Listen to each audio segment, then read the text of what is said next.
think this is one of the biggest medical announcements that this office has ever made, because we're talking about price reductions, as you'll see in a couple of minutes, that are incredible. For many years, Americans have paid the highest prices anywhere in the world for prescription drugs. They paid far more, 10 times, 13 times, 15 times more than other countries for the exact same product. A major reason is that the American consumers have been subsidizing research and development costs for the entire planet. They put all of that on us, and yet they were the beneficiaries too. So it's being changed as of today.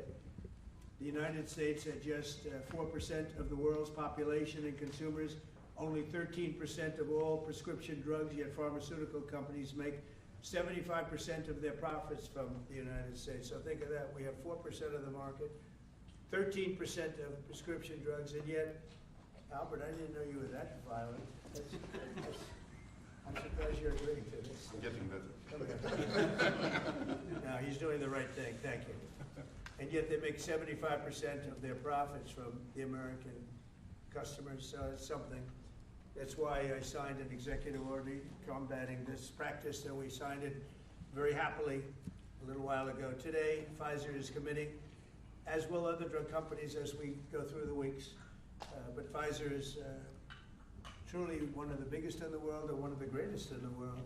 Today, Pfizer is committing to offer all of their prescription medications to Medicaid, and it will be at the most favored nation's prices. It's going to have a huge impact on bringing Medicaid costs down like nothing else. I told you that in my first term, I was so proud of the fact that for the first time in 28 years, drug prices came down. And I had a news conference that I explained it was 1/10 of 1%, but it was down. And here we're talking about, in one case, over 1,000%.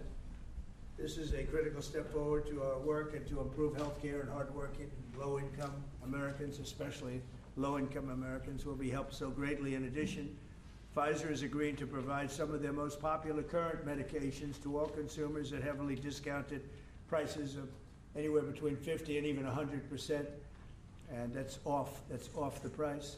And in some cases, even more than that. These drugs will be available for direct purchase online at a website operated by the federal government. We're also announcing that moving forward, all new medications introduced by Pfizer to the American market will be sold at the reduced most favored nation costs. So we'll be paying essentially what other countries are paying, who have been much lower for many, many years.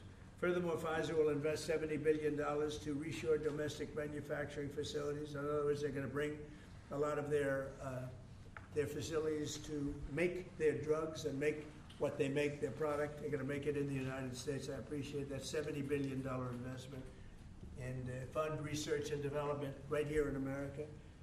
We're working with other major pharmaceutical companies to secure similar agreements. Everyone understands that the status quo where Americans pay more for drugs, prescription drugs, and they pay more than foreign countries who take advantage of us in many other ways, although not so many anymore. I think we've pretty well got that stopped, right? I think so.